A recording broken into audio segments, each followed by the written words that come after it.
Hello, everyone. We are about a minute away from blast off. We got people coming in here. This is great. Welcome to the Digestion and Detox webinar tonight. I am Dr. Rory Gibbons. I'm going to do a reintroduction in a moment. Just let lots of people are signing in here. Hope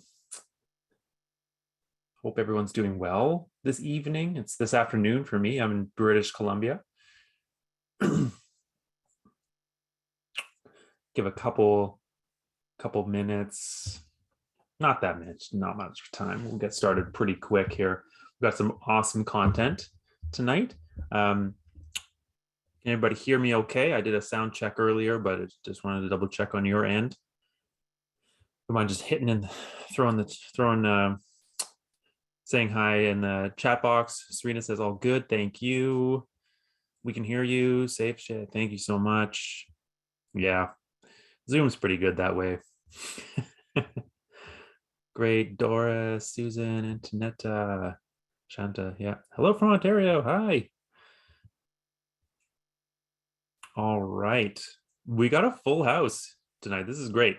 A full house. I mean, it's virtual, but this is a great, really awesome group, a really great sized group of people.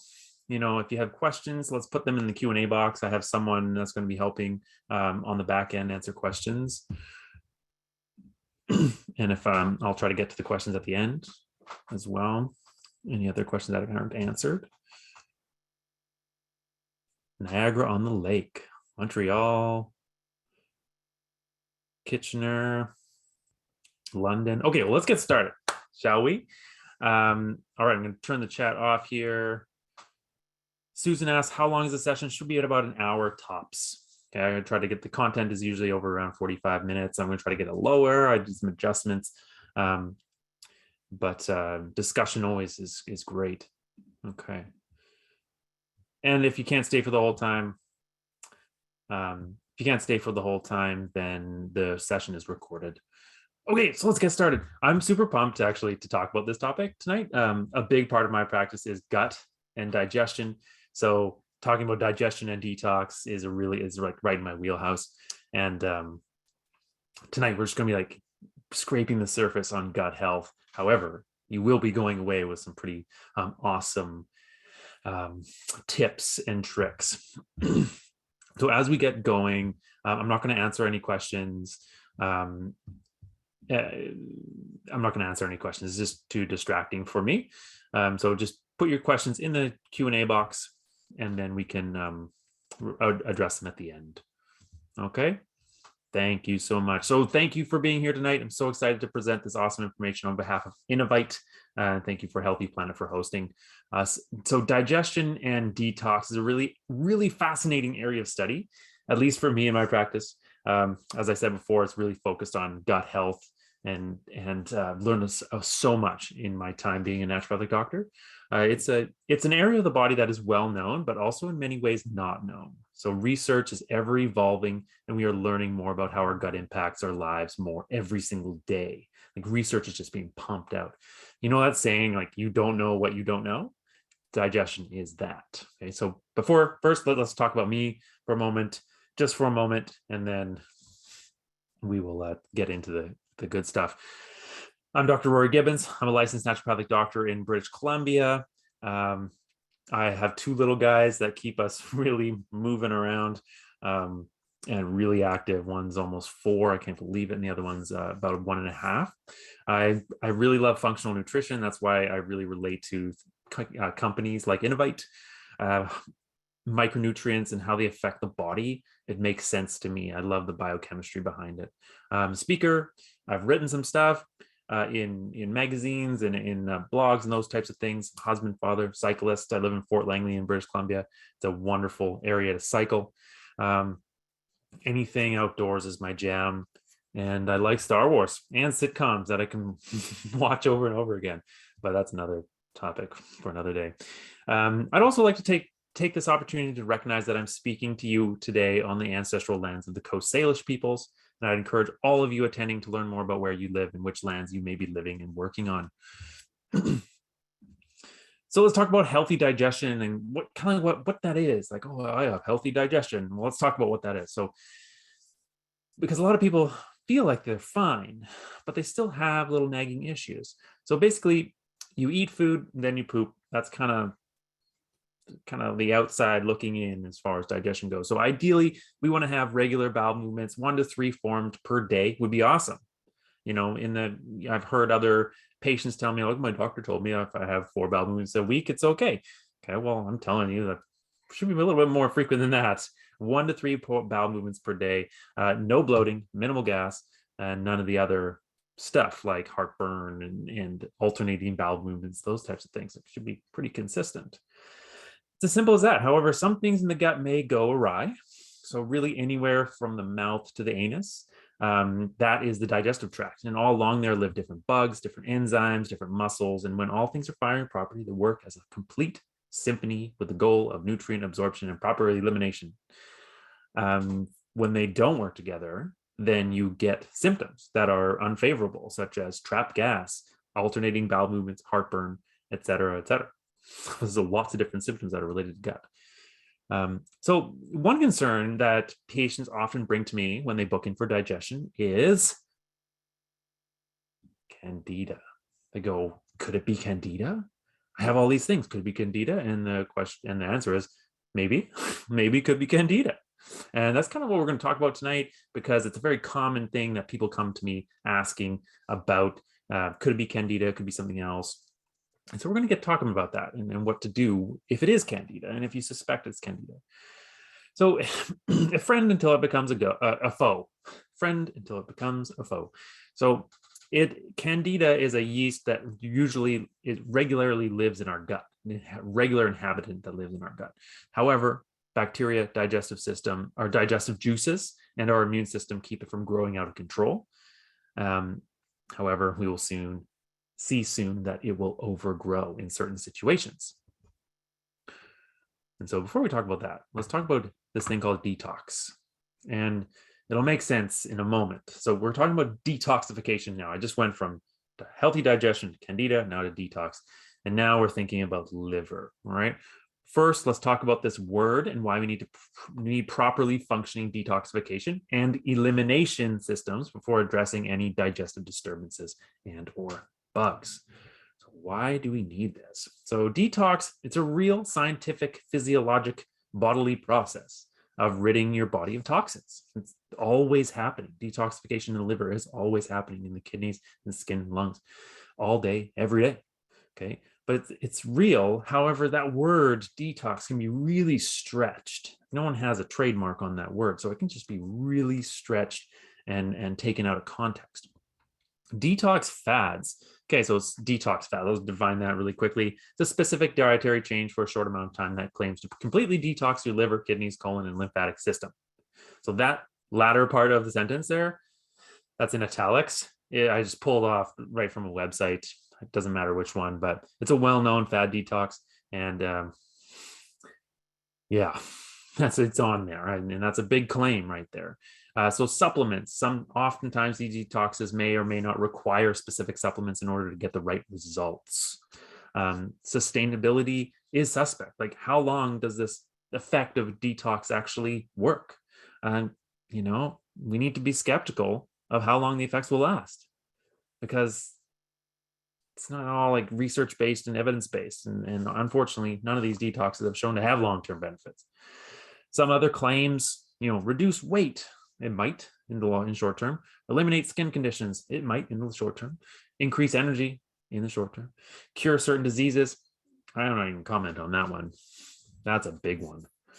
And whenever you see something that says, this is gonna cure you, just red flag. Detoxification organs. Your emunctories. I didn't know what this word meant until second year naturopathic school. Liver, kidneys, lung, digestive tract, and skin. These are things that get rid of waste, things that we don't need, okay? In order to detox properly, these pathways of elimination need to be clear and moving. So what can we do? Oh, man, okay. This is where we need to really just let's just pause and focus on this for a second. Instead of thinking like, oh, let's get to the meat of the presentation. This is really, really important for digestion, for detox, for everyday life. And September. Let's talk about September. I love September because it's the start of a new year for many people. August is over. Kids are back at school. It's more routine in your life. It's the last third of the year. What I notice every year around September is my patient progress dips a little bit. People are like, oh, I'm feeling a little more tired, a little more sluggish. Maybe they put on a few pounds. So I use September as a good reset. And this is what we review. Okay. The lifestyle and dietary stuff. We review this in September. These suggestions help more than just digestion. Okay. However, for the sake of today's talk, it will be digestion focused. So exercise stimulates regular bowel transit. Okay. Exercise is rad on so many levels, but in this situation, it helps move water through the skin and gets the bowels moving. So pick something you enjoy doing and stick with it. Okay. Lymph massage, dry brushing. Lymph is this fluid that contains white blood cells, and it takes metabolic waste away from some tissues and delivers it to the liver. So by moving it, we can clear out waste from another place in our body. However, movement itself helps do this. Dry brushing helps. Yeah, cool. If you want to look up dry brushing, it's really interesting techniques that you can use, like brushes, literally like shower brushes, and you wipe them along the skin. It's really, really cool sensation. Yoga is also great on just so many levels. Like right now, yoga for stress is really, really hot and trendy, but it's really useful. But there's also lots of evidence in helping digestion. So there's certain yoga poses that will get bowels moving, get rid of gas, those types of things. Move bloating, trap gas, and things like that. Diet. I mean, here's some foundational stuff. Okay. Hydration, elimination through the kidneys. Fiber. Okay. We're going to touch more on this later. Okay. Colorful fruits and vegetables. It's a source of fiber and antioxidants, B vitamins, vitamin C. Processed foods. We need less of this. Okay. So this is a thing like September over the summer, processed food and consumption just goes up. Same with alcohol. Alcohol and drug complete the liver. When it comes to alcohol, it shifts all the focus to alcohol when it's ingested. Isn't that wild? So if you're taking some medication or something and you drink alcohol, and the liver sees medication and alcohol, it will prioritize alcohol and deal with that first. And then it'll deal with the medication second. Wild stuff. Recreational drugs. Well, it's not helping your detox systems. You have to deal with that. So why is it imperative that we detox? Okay. So there's chemicals all around us all day, every day. They get into our body through the skin, our digestive system, and lungs. Okay. Chemicals, things like heavy metals, dioxins, PCBs, PFBs, BPAs, PBDEs. The list goes on of acronyms, but a lot of those things are entering our body in some way, shape, or form, and we are dealing with them. And if we have too many of those things, they can accumulate in certain organs and then cause different issues as time goes on. Heavy metals is one that I'm kind of familiar with. I don't see a lot of heavy metal poisoning in my practice, but there's lots of things we can do, and there's lots of conditions that are linked to heavy metals. Chemicals can also have effects on kids, even during pregnancy, which is wild. There's some research that's shown that also, there's even research that has shown chemicals in umbilical cord blood, okay, and sometimes in higher concentrations in the fetus than the mother, which is really sad. So it's just another example of like, okay, let's kind of decrease our chemical load, kind of get our livers in check here. And I know one thing that that a lot of fertility NDs do is get the liver functioning well first, and then we start the fertility process after. There's also some research that has shown that people with more optimally functioning detox pathways will have less chance of a chemical related disease. So that's awesome that it's like research based and it's telling us, yes, liver pathways are important. So what's going on with the liver pathways? Like, I'm not going to get too far into this because this is a presentation for, a week. You can talk about liver detox for a very long time and the phases. So if we want to get specific on detox and detox pathways, we need to recognize that it can be broken down into 2 phases in the liver and 1 phase after the toxin leaves the liver. Okay, so I want to bring awareness to the phases and the detox organs because it's important to support these if you have an issue with Candida and you plan on dealing with it. Okay, when the time comes where if you have a Candida organ overgrowth, or if you have SIBO, or if you have like a small intestinal bacterial overgrowth, or if you have a parasite or whatever bug in there, when you kill it, when you use an antibiotic or a herbal antimicrobial and you kill it, that organism releases toxins into the gut. They're there. But if they're not moving along, they get reabsorbed into the blood and then they go to the liver. And then if you don't process it through the liver, then you can get a die-off reaction, which we'll touch on later. It's called a Herxheimer reaction. So phase 3, elimination through the GI tract, kidneys, skin, and lungs. We need to make sure the bowels are moving. Okay, so the molecules are bound for the toilet, don't get reabsorbed into the bloodstream. Now, remember we talked about bowel regularity and consistency? Anyone heard of the Bristol stool chart? Yeah, this is great. I use this with every single patient, and it's a great way of tracking stool progress and digestive progress.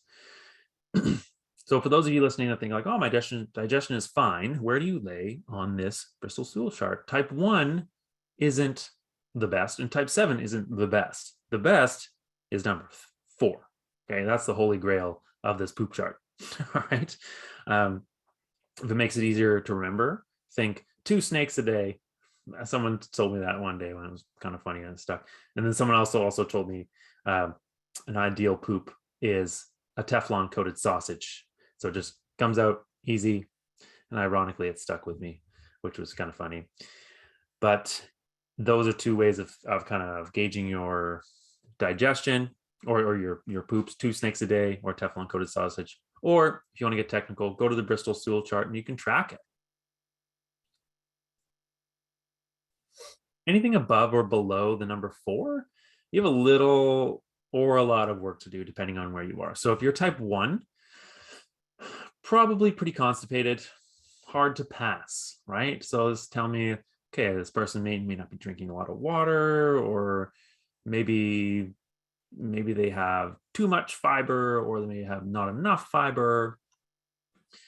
If you're number 7, it's watery, no solid piece entirely. Are we dealing with an infection here, like a parasite, or what else is in here? You got blood, you got some mucus, like might be dealing with something that's more inflammatory. So sticking around number 4, number 5 even, these are easy to pass. Now we get down here, we're a little bit more inflammation. That I'm thinking inflammation. So like Crohn's, colitis, parasite, that kind of thing. So let's get back to Candida. So this is a common, because it's a common concern, okay? We're going to talk about some other stuff too, but where does it live? It lives in the mouth, intestines, and skin, okay? And at normal levels, it's not problematic, but it becomes problematic in certain situations. So this time of year, people come to me with this concern because they have a rise in their digestive system or digestive symptoms. And I don't think it's a coincidence that we are coming off of the alcohol consumption capital season of the year, which is summer.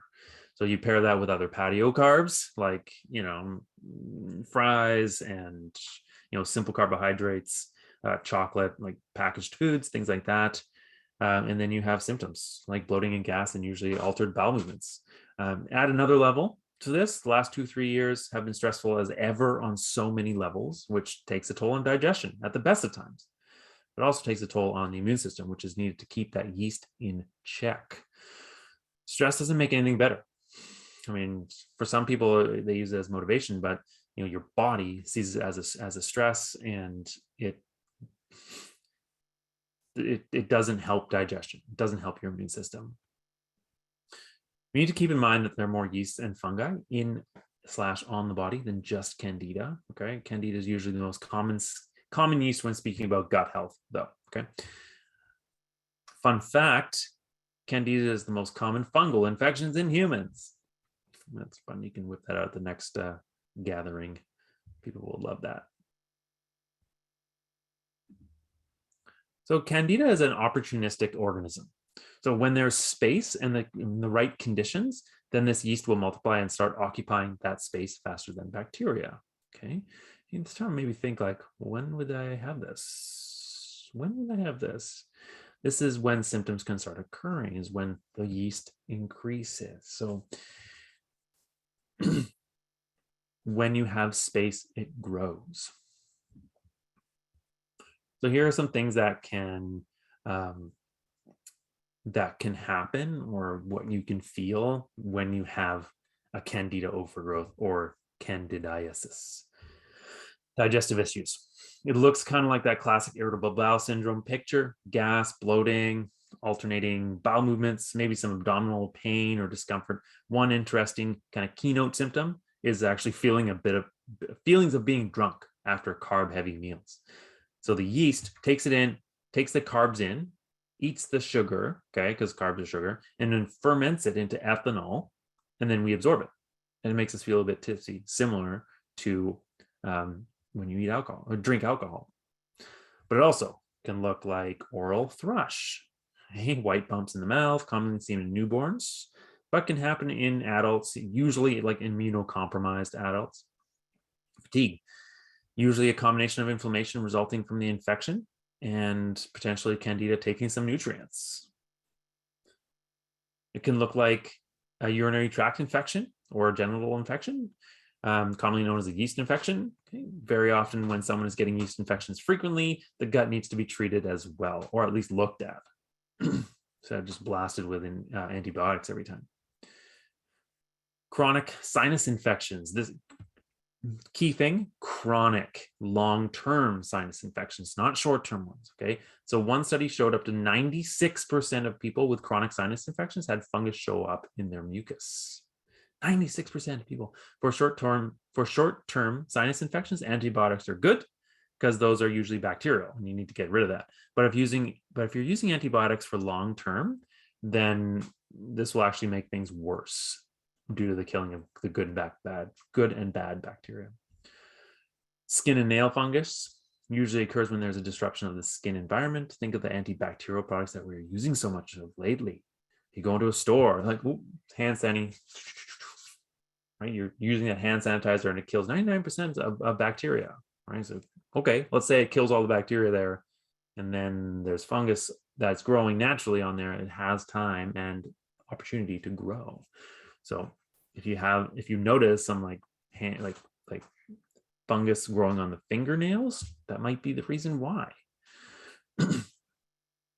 Joint pain. This is kind of long, like down the road. If it's caused by Candida, it can enter the bloodstream. It can travel around and infect other areas. It's less common, usually due to gut infection that has been left untreated for a very long time. So in some like extreme cases, yeast can grow these things called hyphae that reach through the gut lining and interfere with some systems. I rarely see this in my practice, as these people usually have something else going on that's more severe, like cancer, for instance. And this will be picked up during their sessions. So Candida overgrowth encouragement. So what's gonna like promote the growth of this? Antibiotics is one thing. It clears out good and bad bacteria. All antibiotics are not bad though. Okay, like sometimes we need them. If someone has a terrible infection, like you need to give antibiotics to get rid of it in order to preserve the limb or to decrease like further injury of organs. So that aside, if you take an antibiotic, it will kill bacteria in the stomach if it's oral antibiotic. And then there's an opportunity for yeast to grow, and it'll grow and grow, and then symptoms can arrive. This is why it's called an opportunistic organism. Sugar. Candida feeds on sugar and carbs. And so when we eat this, Candida thrives. Alcohol, same thing as sugar, but craves the attention of our liver a little bit more. Okay. weakened immune systems. If our gut immune system is low or under functioning, then we can't protect ourselves against this growing yeast. So we need to make sure that immune system's in check. Diabetes and stress don't help to fend off the infection. So if you're someone that's a diabetic, we just need to take this into account and try to reverse diabetes or control it, and then also have a more specific gut health protocol. Nutritional deficiencies, these can lend challenges to fending off yeast, okay? For instance, if vitamin D is low, the immune system may not be optimally functioning, therefore not able to fight the overgrowth. This also goes for when you do a Candida or bacterial treatment or parasitic treatment. If vitamin D is low and the immune system is not functioning very well, then your treatment outcome will be not as robust, not as good. Chlorinated water, this is an interesting one. So it's in our water source to kill bacteria, but now there is no good bacteria in there that will counteract the yeast growth, right? So it's like cleansing the water, but we need some bacteria that's coming into the body naturally in order to kind of push against the yeast. Bacteria is all around us. So Candida yeast imposters. I just wanted to just double check the chat box here. People are asking, like, is it being recorded? Yes, it's being recorded. I don't know if it's going to be sent to your email, but the Healthy Planet will be able to answer those questions for you. Okay, I just want to make sure everyone's okay there. So let's get back to it. Candida yeast imposter. So like basically what else could it be? Okay, there's other things that can look like Candida. It's not just Candida that can give you IBS type symptoms. You might have a Candida overgrowth, but you also might have an H. pylori overgrowth in the stomach. You may have an overgrowth of bacteria in the small intestine that could be caused by the H. pylori, or you may have a chronic parasitic infection that is slowly getting worse, or for some unfortunate people, you may have all three. And I've seen it. They have all three. H. pylori, that's really high. They have, Blastocystis hominis parasite, and they have SIBO as well. And then they have Candida that's high. So that's four things that could come up on a functional gut test that I've seen. You may even have an autoimmune condition like Crohn's or ulcerative colitis that isn't being diagnosed. So I wanted to bring these other situations up because often doing like do-it-yourself detoxes or Candida cleanses from the internet may not address the underlying cause of the symptoms, okay, i.e. the cause of the infection. So we cannot leave stress out as a cause of GI distress, okay? So you ever heard of the nervous gut? Yes, of course, like you get nervous and you have gut issues that come up. Honestly, sometimes stress is the cause. And once that gets in order, then bowels regulate and all is fine. However, that can be easier said than done. Literally every single person that I see that has gut issues, we talk about reducing stress because 9 times out of 10, it is a factor that is making symptoms worse. So getting stress in order, definitely important. So if you're wanting some answers on paper, instead of just symptomatically, there are a number of functional stool tests that you can order through your naturopathic doctor that will tell you how your gut is doing and what is in there. If there is time at the end, we can talk about it if someone asks about it. One test that comes up is the Viome test because you don't need it through a naturopathic doctor. People are like, oh, I did the Viome test. It should give me all the information. Well, it gives you lots of information. However, you need to be able to use that information properly. That's not the test that I'm talking about. I'm talking about other functional tools tests. So if we talk about it at the end, great. If not, then you can reach out to us and ask questions. So working with a naturopathic doctor who's experienced in digestive disorder is definitely important because they can integrate and interpret your health history, effects of the supplements and medications and symptoms to get the root cause of the digestive concerns. So what can we do if Candida overgrowth is present in the gut? So if in fact you suspect you have Candida overgrowth, then let's talk about some things that you can do to help yourself. Okay, so doing these at home, everyday habits will benefit you, even if Candida isn't the issue. So it's a win-win, really. So avoid sugar and alcohol. That's simple, right? So we don't feed the yeast, but also to alleviate stress on the liver. So alcohol is crazy. Remember, once the body knows there's alcohol in there, The liver prioritizes alcohol metabolism over everything else. More fiber. Eat vegetables that grow above the ground. These are more fibrous. So on this topic of more fiber, there is some research out there that's like, no fiber diet makes no symptoms. So if you go from 0 to 100 with fiber, you're probably going to get some symptoms because your gut may not be primed to receive so much fibrous, because it's fibrous material. So the fiber can be rough. That's why it's called roughage.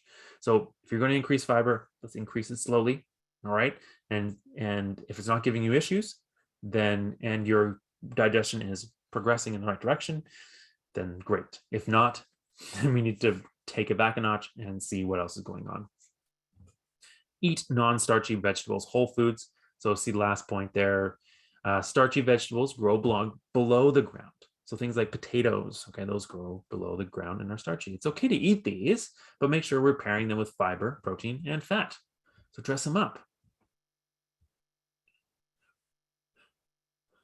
So remove and replace. So top things I recommend taking out for most of my patients are cow dairy and prepackaged foods. Okay. Remember, these are people that are coming to me with digestive concerns. All right. So most people improve clinically when dairy is taken out. I only recommend doing this if you have the help of someone well-versed in how to replace that food group. Okay. Because there's lots of fat and protein that are in that food group. And if you just take it away, then we need to replace it with good fats and good proteins. Prepackaged foods just not serving you well, period. Eat real food.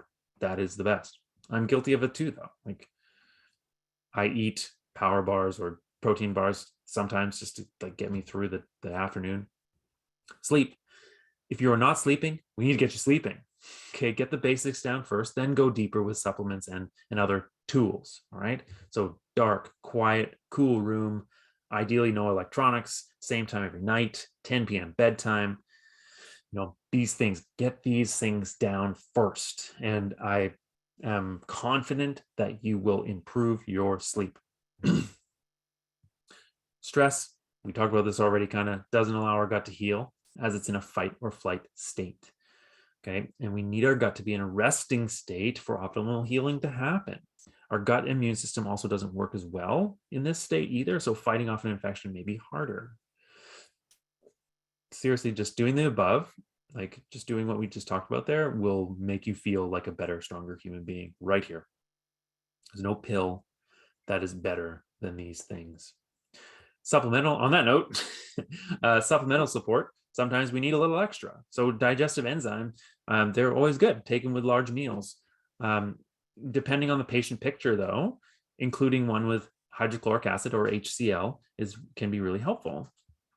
Okay, so let's start building the digestion back. Oftentimes, people that have digestive issues will have low acid. And it's hard to test low acid.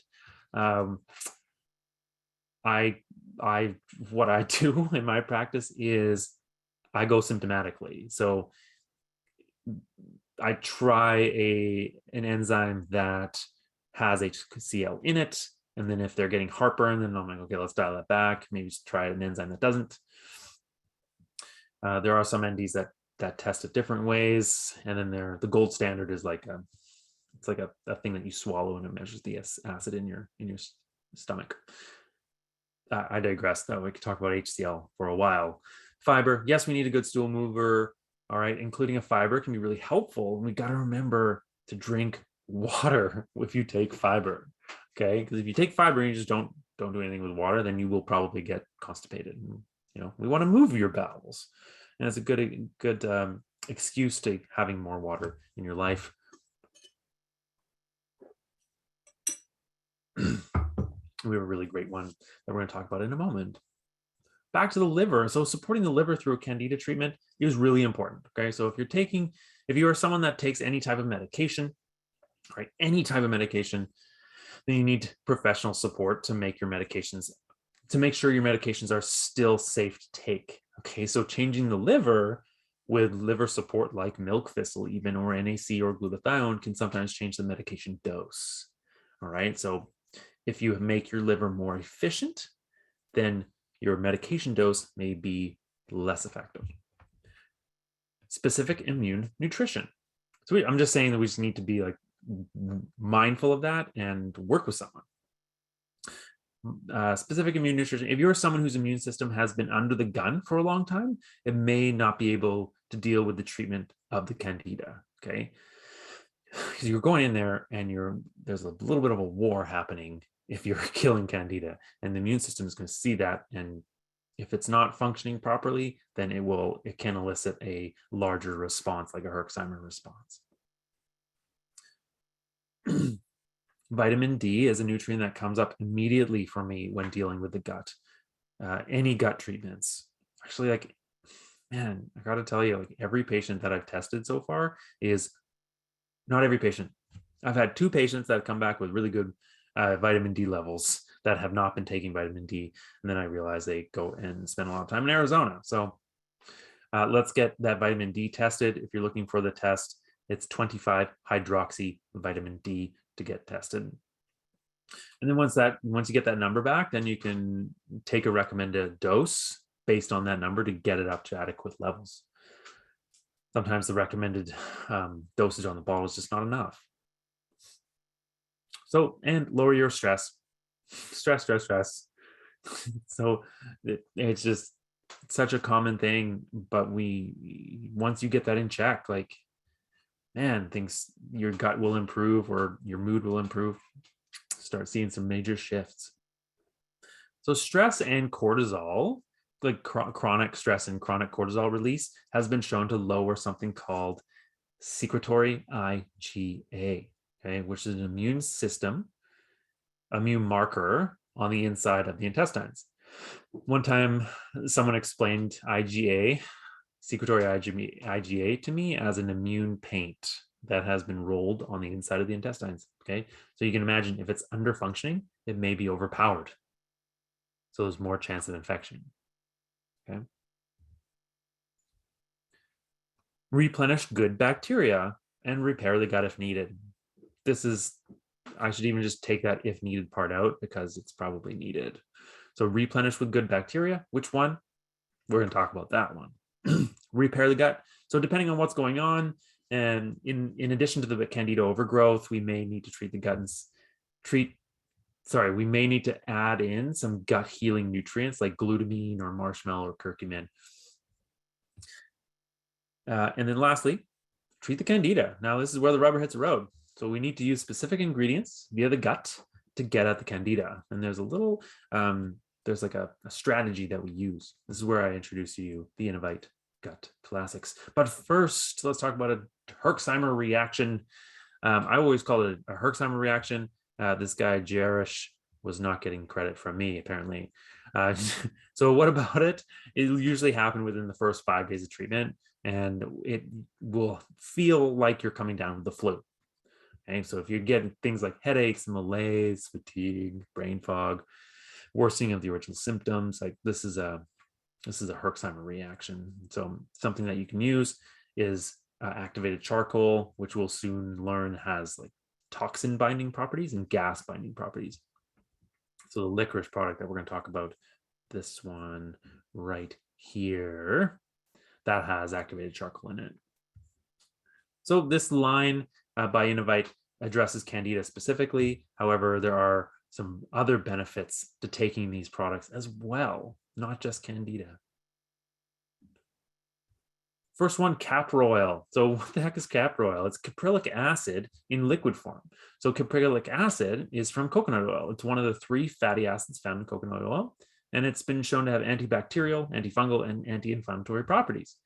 And so caprylic acid comes in a lot of different forms. This one comes in an oil form. It's like tasteless. You can add it into smoothies and things like that. Conditions it helps, obviously, yeast infections, skin conditions, digestion, high cholesterol even. You can even take it on put it on the outside. So internally, if you have like a fungal infection on your finger or something like that, or on your toes. Oil pulling, used as a moisturizer even. 2 teaspoons per day. And having this so this is your antimicrobial piece of the Candida treatment puzzle, okay, where it's going to kill organisms that aren't supposed to be there. Psyllium and fiber gum. So these two things are important. So psyllium is the non-soluble part, or non-soluble fiber, and the fiber gum is the soluble fiber. Okay, so what's the difference? Insoluble fibers found in foods such as wheat bran, vegetables, whole grains. It adds bulk to the stool and appears to help food pass more quickly through the stomach and intestines. Soluble fiber attracts water and turns to gel during digestion. It slows digestion, and in this case, this is the fiber gum that's doing that. And other examples of soluble fiber are things like chia seeds, ground flax. They like gelify when you take it.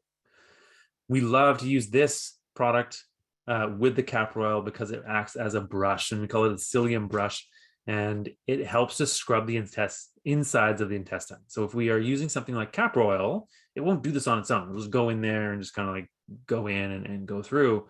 But the psyllium kind of potentizes the castor oil by pulling it down the intestines and pushing it out against.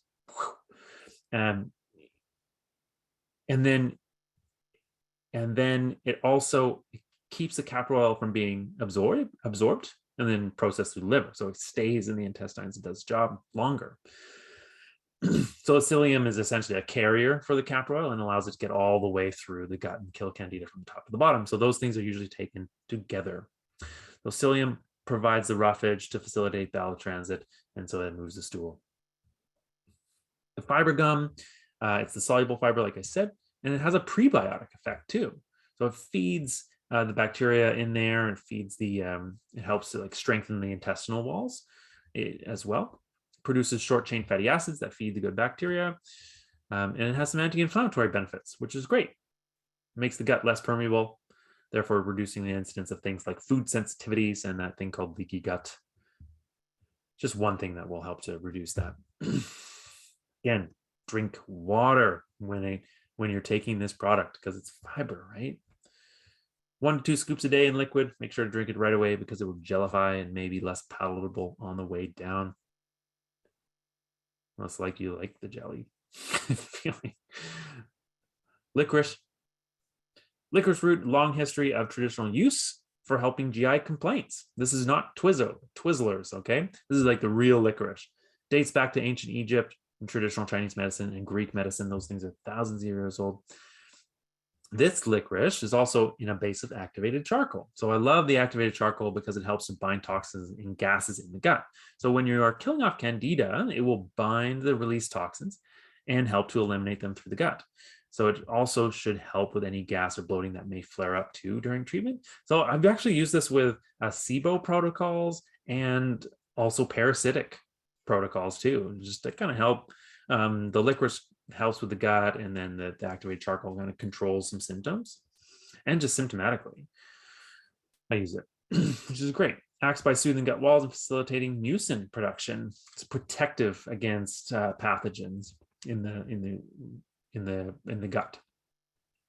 Just a little note on licorice candies. So these candies usually don't contain any licorice at all. These are usually flavored with anise oil, which tastes just like licorice. And just a note on blood pressure and licorice. So lastly, warning on the bottle that this may raise blood pressure. And there is always a chance due to the glycyrrhizin content from the licorice. So if you have a low or normal blood pressure, you're probably okay, but have your blood pressure checked anyways to find out. It's always good practice and always good to know. So you might be walking around with kind of high blood pressure, you don't even know, or low blood pressure. If you're a fainter and you haven't had blood pressure checked recently, go do that, please.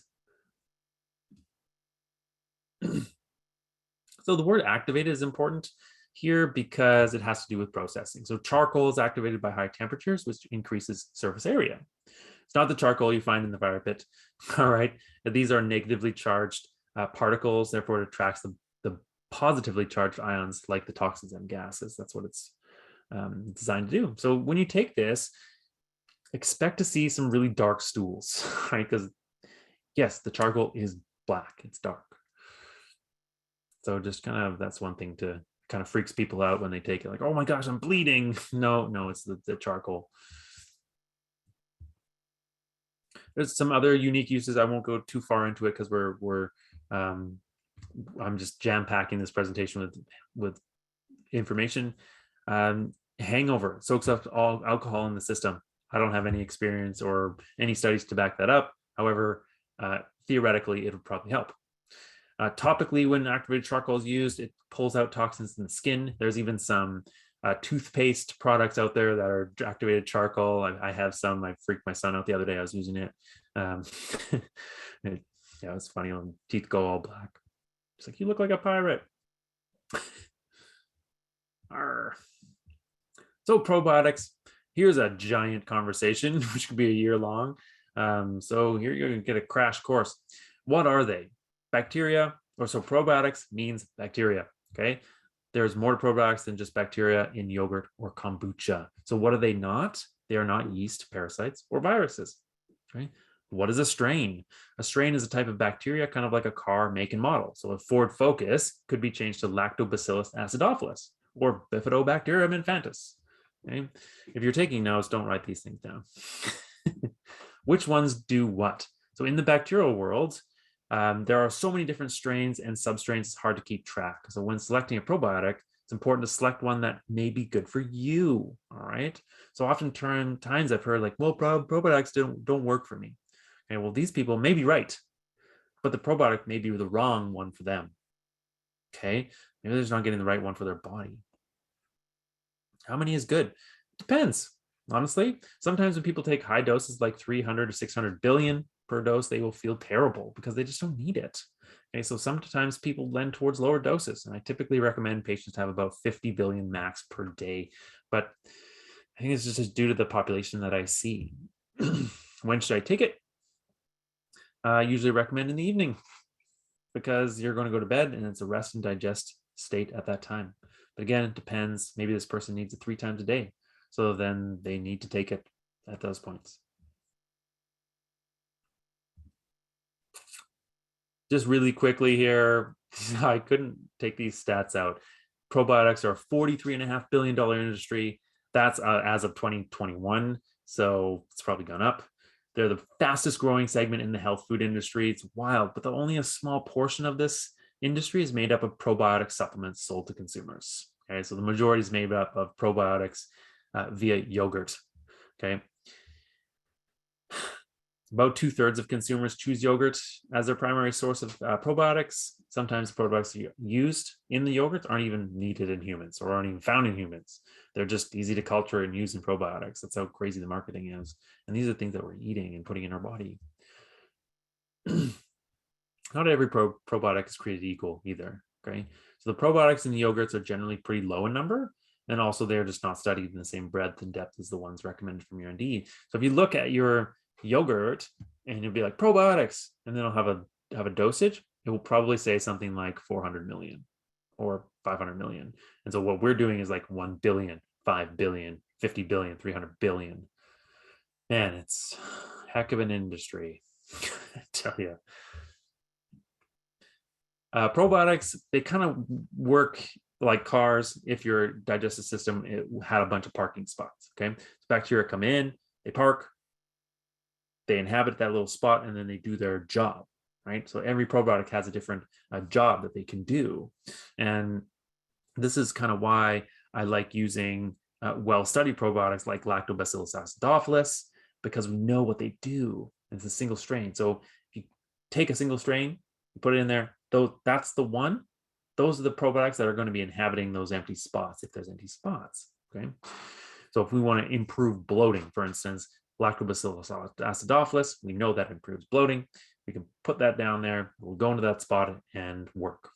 This is why I don't usually use multi-strain probiotics unless it's a specific situation, is because if you have a bunch of different probiotics, bunch of bacteria in there that you don't really know how well they're interacting with each other, and then they go down there and they inhabit these little parking spaces, they may not do the actions that you want them to do, okay? That's why, again, I like using single strains. Just a quick note on high dose probiotics. Sometimes companies will add filler strains in to make up the high potency. So they're not completely lying on their dosage. Okay, so we may not really know what the filler strains do or the effectiveness of them. They just say 300 billion, so more is better. But like 150 billion of those don't have good evidence behind them, and we don't know if they even work. Okay, more is not always better. That brings us to DDS1, which is a clinically proven super strain, Lactobacillus acidophilus. The one strain at an appropriate dose, and you don't have to overdo it. So it's just 1 billion per capsule, and it's twice a day. I like the predictability of the single strain for just the reasons I spoke about a moment ago. It's well tolerated over all age groups. We need to include a probiotic when doing a Candida treatment program, because if we eradicate the Candida, then we need to replace it with something. So let's replace it with something that we know is going to help, okay? Or statistically will say it's going to help, okay? If we don't, then the Candida will just grow back. It's just a matter of time. 1 cap per day. Sorry, I said 2 caps per day. What I meant was 1 cap per day, 2 to 3 hours away from antibiotics. And so we do this because antibiotics will theoretically kill probiotics. But if we leave 2 to 3 hours, then the antibiotics will have been taken, absorbed, and then we don't have to worry about them killing off the probiotic. Here are some claims that Lactobacillus acidophilus has shown to help, okay? So what do you do after a Candida treatment? So I wanted to add this in because I'm in the business of preventative and sustainable medicine, okay? So working with a naturopathic doctor will be very helpful when coming off a Candida protocol, okay? So I did, however, want to bring to light the importance of diet for prevention of Candida infections and your immune system, okay? Immune system needs to be supported now more than ever. So staying away from sugary processed food and alcohol is super important, along with adequate vitamin D. I can't tell you how much to take, so please talk to your healthcare provider on that one. Okay. Also get your vitamin D tested. You might have to pay a little bit for it, but whatever, it's good to know. It might be in the tank and you don't even know it, even if you take vitamin D. Lastly, stress and sleep. These usually go together, and if you're struggling with one or both of these things, get it in check sooner than later because it will catch up to you. And melatonin. People think about melatonin as only a sleep hormone, but there is some really great research that suggests benefits in the gut too. So it might be a twofer for you. Oh, I didn't actually mention, like, continue taking probiotics after. Okay, because if you do a Candida protocol, or you do like a SIBO protocol or something like that, then like you need to continue treating your gut well and healing that gut. Whoa, we covered a lot of stuff. So we covered 3 phases that convert toxins into waste. That was really quick. Whole foods, plant-based diet. We talked about that. Digestion regularity, how important that is. And in regards to Candida specifically, so normally there, but it can get out of control. There are some Candida imposters out there, and let's take a look at what those might be through some functional gut tests. Lifestyle and dietary options, talk about like water intake, exercise, eating fibrous foods, eating clean foods, staying away from the sugary stuff. We talked about the awesome gut classics protocol and the probiotic extravaganza industry. Just wild stuff. Yeah, so the objectives, did we hit these things? Yeah, we talked about all this stuff for sure. So if you want to learn more, you can go to candidasolution.ca, take the quiz. It takes about 5 minutes. There's a 15-day gut health reset. That sounds good. Sometimes we just need that. It's not a cleanse. It's like, I don't want to say it's a cleanse because it's not really cleansing. You're just like resetting the gut and resetting your diet. Okay, there's a 5-day meal plan there. And there's some really great anti-Candida recipes. I like giving these to, like, honestly, anybody because they're clean and they're low sugar. That's what we need more of, is low sugar foods. My goodness. Take the quiz, check it out, speak with a healthcare professional, like a naturopathic doctor, about Candida if you're concerned. And here are some examples of recipes. Grain-free cauliflower wraps. Those sound delicious. Tonight, we're going to give away 2 packs of the Gut Classics. And so the Healthy Planet will get in touch with you on that. I'm not going to draw names right now, but they will take care of that and reach out to you via email. There's this little booklet right here, the Candida Solution. And this is really great Like a lot of the information that I talked about tonight is in there, and you can get this from a retailer near you. Just reach out to the store. Here I am. Again, this is where you can find me. I just reactivated my Instagram account today. So if you want to get in touch with me, send me a message there. That's totally fine. I'll try to get back to you as soon as I can. And then follow Innovite as well. They got some great content, awesome products. And this is where to find us. So let's take some questions. Went a little bit longer than I said there, but man, there's so much great information. All right, I'm going to look in the Q&A box. What advice would you give someone who has issues digesting most fruits and vegetables? Yeah, so this could be a couple things, Blake. Like, oftentimes when you have trouble digesting, fibrous vegetables, there may be a fermentation problem. Okay, and this means maybe there's like small intestinal bacterial overgrowth happening. That's a very classic thing that I see, and that's a very classic thing that I see. And so, however, that being said, I think like, why SIBO? Okay, small intestinal bacterial overgrowth is there. Why is it there? So usually, oftentimes it's low acid and digestive insufficiency. There's a history of antibiotic use. There's a history of a parasite that messes up your, a history of food poisoning that messes up your migrating motor complex. Oh man, like go on and on and on about this. At the end of the day, like, if you try the low FODMAP diet and it works, then that's great, but that's not gonna solve all your problems. You have to get to the underlying cause of the inability to digest the fruits and vegetables. So you can start with maybe trying an enzyme, like a digestive enzyme that has like plant enzymes in it. Hopefully that helps. Kathy says, my friend recently moved to Campbell River from Niagara, looking for an ND. Where am I located? Well, I'm located in BC, and I have a virtual practice. And so anyone can see me that is resident of BC. So you can come and find me at Virtual Health Collective.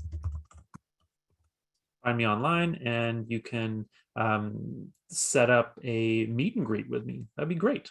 I'd love to talk to your friend who moved to Campbell River. Beautiful area, Campbell River. I'm being treated for H. pylori, which is a regime of 2 strong antibiotics, 2 PPIs.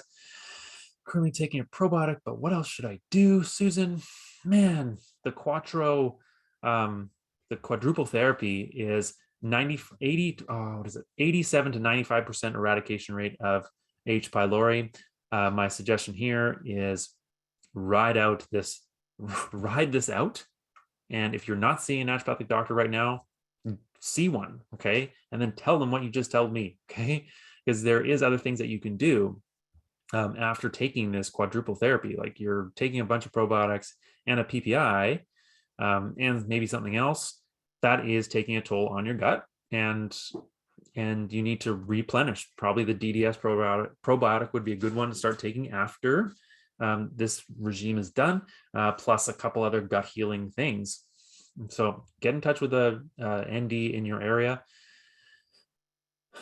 They can direct you. Is frequent bloating a sign of IBS?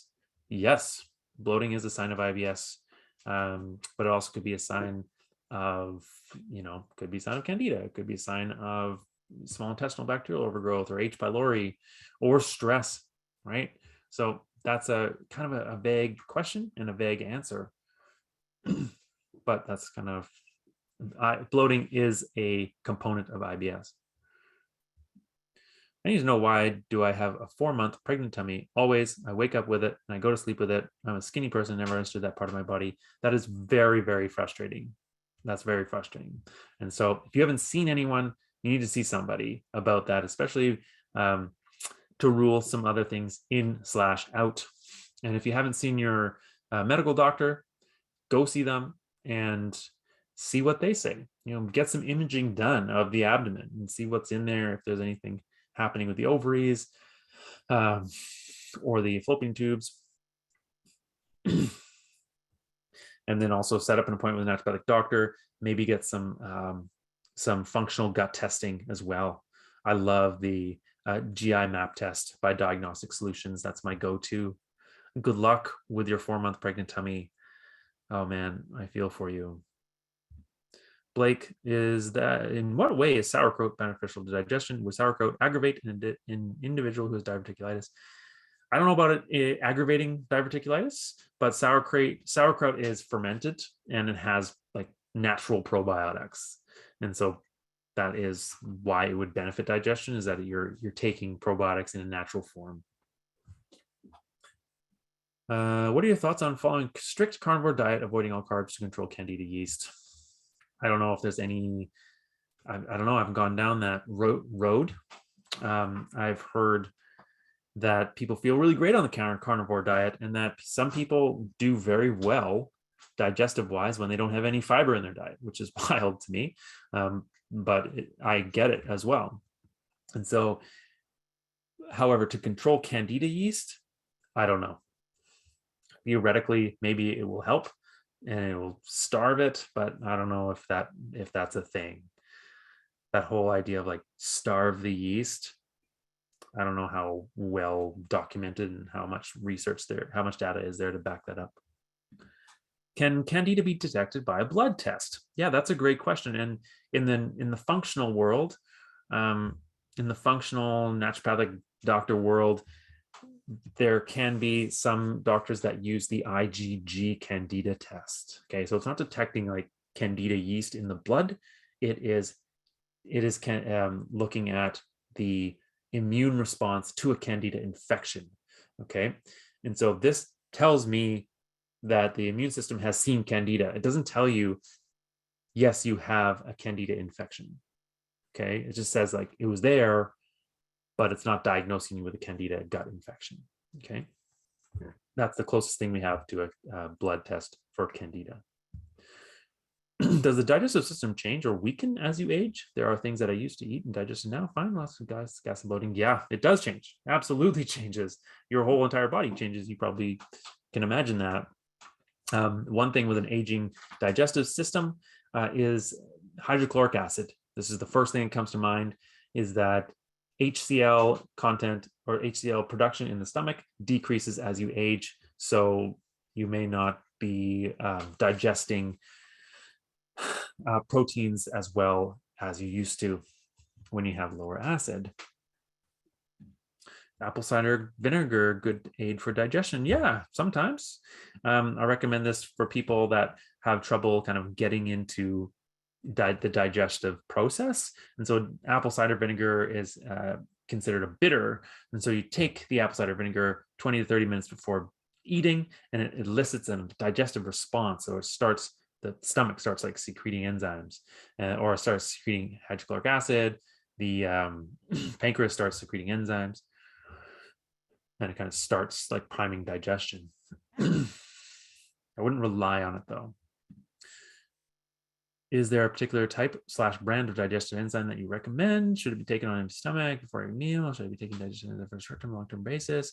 I mean, I feel like I don't want to give people things to take for the rest of their lives, like supplements, especially like drugs, no, but I don't think we should be taking things long-term. And so can I recommend a particular type or brand? No, because I don't know what's going on with you, Greg, unfortunately. We need to look, if you're looking for one, get one that has like, it is broad spectrum, I guess you could say. But again, like get specific, figure out what you need. There are some specific probiotics that have ox bile in it if you don't have a gallbladder. Okay, that's really helpful to emulsify fats and digest fats. And if you have a low acid picture, then you want some HCl in there. Do digestive enzymes help combat Candida? Not directly, but if you start improving your digestion overall, then Candida should improve. Take a PPI for GERD, but want to stop. Can you discuss treatment for GERD? Kathy, I'm running really low on time there. I want you to reach out to someone in your area. Okay, just book a meet and greet. I have lots to talk about for GERD. I'm sorry, I can't answer that in its full. How effective is HCl for digestion on carnivore? How effective is HCl for digestion on carnivore? I don't know. I don't know.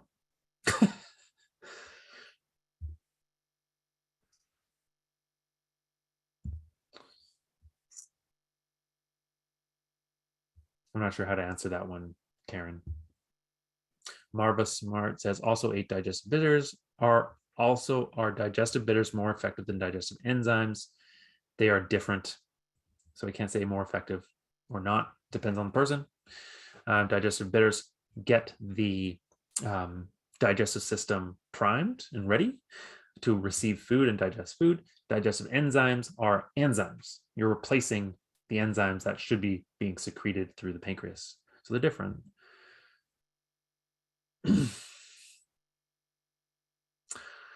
Jan says, my mental sclerosis progressed to when I'm able to walk more than 25 paces and try standing with a walker to lift my legs. And no cause of this, I think I might get constipated, kick ass, and end up needing laxative so strong. Oh man, looks like you have a lot going on there. Oh, my heart goes out to you. I hope things start improving. You need to see someone. I can't make a recommendation to you. This is too complicated through a webinar. You're in Scarborough. I'm not very good. My geography in Ontario isn't very good, but I have some people that you could get in touch with. I'm going to write one doctor's name down, Dr. Colin O'Brien. He is one of my go-to guys in the Toronto area. Everybody else, I think he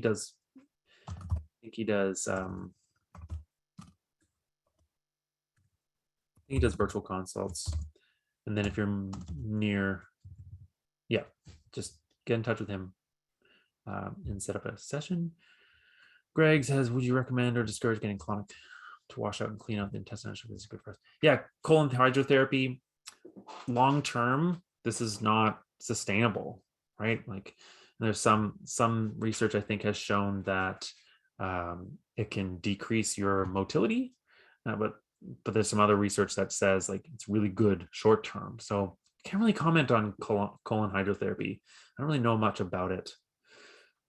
I've just heard through patients that have gotten it once or twice. They go like, oh, I feel great after it, but they're still coming to me for digestive problems. I wasn't clear. Is the licorice good or bad for kidneys? I didn't actually talk about licorice good or bad for kidneys. Licorice the only thing that I said about licorice was that if you have high blood pressure, please work with someone to get a different form of activated charcoal, and don't take licorice because licorice can increase blood pressure. Serena says, I'm taking coated garlic in addition to slippery elm. Would a prebiotic be a good idea to look into? I don't know what your situation is. So prebiotic may make it better, may make it worse. I don't know. Coated garlic. Slippery elm's good though. What melatonin do you recommend? Melatonin, I don't really have a certain go-to melatonin. But if you are someone that is taking an antidepressant or an anti-anxiety medication, just be careful with this one because they can interact. Okay. I'm not going to recommend a melatonin product for you or dosage. Sorry, I can't do that over a webinar. Are bitters really helpful for acid reflux? Kind of addressed that earlier. Yes, they can help by priming the digestive system, but not always. Okay, acid reflux, there's more to it than that. There's more to it just taking bitters. There could be there's something else going on in your body, in your digestive system that's causing the acid reflux. So there could be a gas pressure that's pushing upwards is causing the acid reflux. It could be a low acid situation, or it could be a high acid situation. Oftentimes, acid reflux is caused by low acid. Isn't that crazy? What causes constipation when traveling? What do you recommend? What causes constipation when traveling? I don't know. Shy bowels, not as much movement, maybe. I like magnesium. It's nice and easy. Magnesium bisglycinate is my go-to for all of my patients. However, if just because it helps on so many different levels and helps with digestion. Also, water intake. Like water intake generally goes down when you go traveling. Shanta says, thank you for the information. Learn a few more tips. Sylvia says, do we need to avoid honey? I don't know. I like honey. If you're diabetic, just be careful with honey because it is sugar. Are these products designed to be used all together? Yes. So the gut classics are all designed to be used together. There's a little protocol that comes with the package, and then you just follow the protocol. What helps slow motility?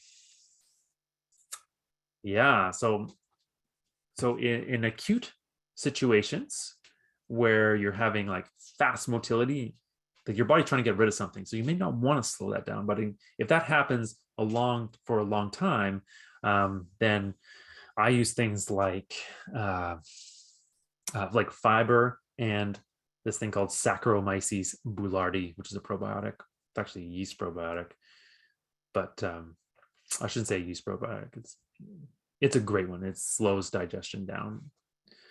Are bitters really helpful for acid reflux? Talked about that already, Roxanne. Which probiotic do you recommend specifically for bloating? This is a palliative question. So probiotics aren't just going to cure your bloating. Like you got to figure out why you're getting bloated. But like I talked about with the DDS probiotic, that's probably one that has been shown to improve bloating and digestion overall. I'm going to try to get to the rest of these products here, or to the rest of these questions. Serena says, other refuge ideas if one is sensitive / allergic to the mustard family. I can't think of anything right now. I'm sorry, it's too many. Maybe just ask Google that one. Sorry, I can't think of that quite yet. Does coffee contribute to stomach issues? Yes, sometimes the caffeine in it can mess up the sphincter tone, and that can cause some reflux sometimes. Caffeine in coffee also can speed up motility. Would licorice help acid reflux? Yeah, potentially. I use DGL for heartburn, like deglycerinized licorice for heartburn, and also D-limonene. Those work well. However, I'm also working on figuring out why you have acid reflux in the beginning. Jan says, will eating fruit before my meal be better than main dish than fruit for dessert to avoid fruit fermenting? This is a really interesting question. And I'm pretty sure that it doesn't matter. I'm pretty sure it doesn't matter when you eat fruit. Yeah. Pretty sure like the research is out on that, and it's like it doesn't matter when you eat it. Betty says, what is leaky gut? Man, that is a big question. I can't answer that in its entirety right now, but basically leaky gut is when there's some sort of inflammation in the gut, and there is a loosening or increase in permeability of the gut lining, allowing larger particles to come through and eliciting an immune response. That's very, very baseline or very short answer there. What are your thoughts on glycerin suppositories? I don't have any thoughts on that, Serene. I don't even know what those are. Can you suggest an ND in Toronto for GERD? Yeah, Dr. Colin O'Brien. He's my go-to guy over there.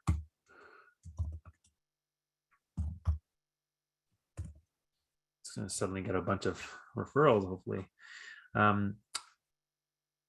Lucy says, what causes chronic constipation? Chronic constipation, key thing, right? Could be a long-standing parasite, could be magnesium deficiency, could be a motility issue caused from food poisoning, okay? Like there's a lot to unpack there and a lot of questions I need to ask. So again, like find somebody. And if you're looking for an ND, Dr. Colin O'Brien, again, what probiotic would you suggest for histamine intolerance? I wouldn't suggest a probiotic for histamine intolerance. I would be looking more at what's causing the histamine intolerance to begin with, and trying to stabilize the immune system and stabilize mast cells, and then also helping gut specifically on that one. Do you have any recommendation on taking Limit E? I'm taking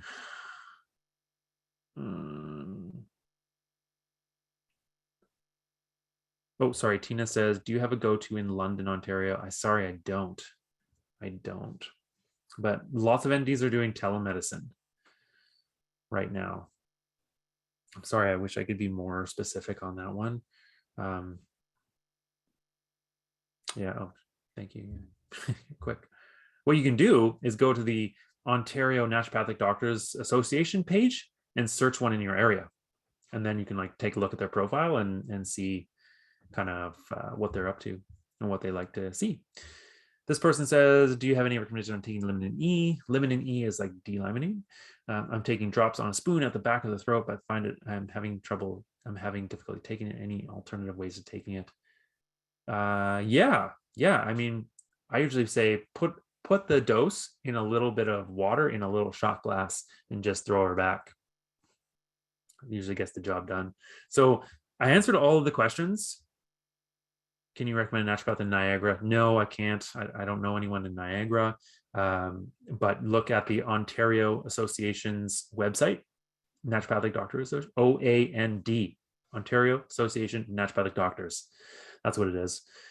OAND. Search for someone in your area. And now the chat is just blowing up. It's like 71 in here. I'm not going to answer these questions because I asked for all of these into the Q&A box, and we are over. We're over time.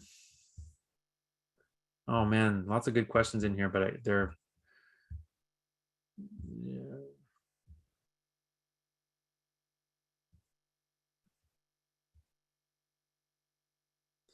Someone wants me to just put my IG info up there. There you go. I'm just like ripping through these. 5-day meal plan is on candidasolution.ca. I'm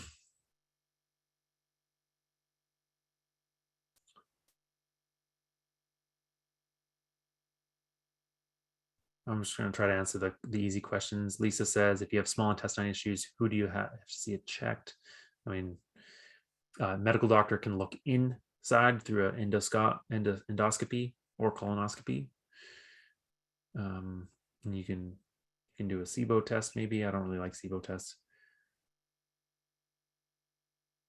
Janice, go to my website, and we can set up a call there. Thank you for all educational information. Thank you. Yeah, you're welcome. Thank you. Very educational. Thank you so much. I don't even know what TUDGA is. L-glutamine support supplement help digestion. It helps to repair the gut. L-glutamine. Which test should be done first to begin examining gut health? What test should be done first? I mean, it depends on how much information you want. I love the GI map test through Diagnostic Solutions. There's also the Genova GI effects test, which is similar, and it does a culture as well. Yeah, thanks. I see lots of positive feedback here in the chat, but I can't do any more tonight. I feel my voice going, and I also feel my kids. I hear my kids running around upstairs. Tina Sanders, Whole Health Naturopathic. Oh, okay. Whole Health Naturopathic in London. Thank you, everybody. I appreciate all of your questions and all of your feedback. This is wonderful. I'm going to let you all go now. If you want to get in touch with me, you can go check me out on Instagram or go to my website, and you can send me a message to the form there. Or if you're a BC resident, I encourage you, and if you want to chat, I offer free meet and greets, so you can book through my website too. drrorygibbons.com. Super easy, super fast, and I'm pretty available. So there's lots of different times that I can see people. Thank you again. I'm going to hit stop sharing now. Oh, and also, again, thank you to Healthy Planet for hosting me tonight. I really appreciate it. Talking about a great topic. Thanks, guys. Have a good night.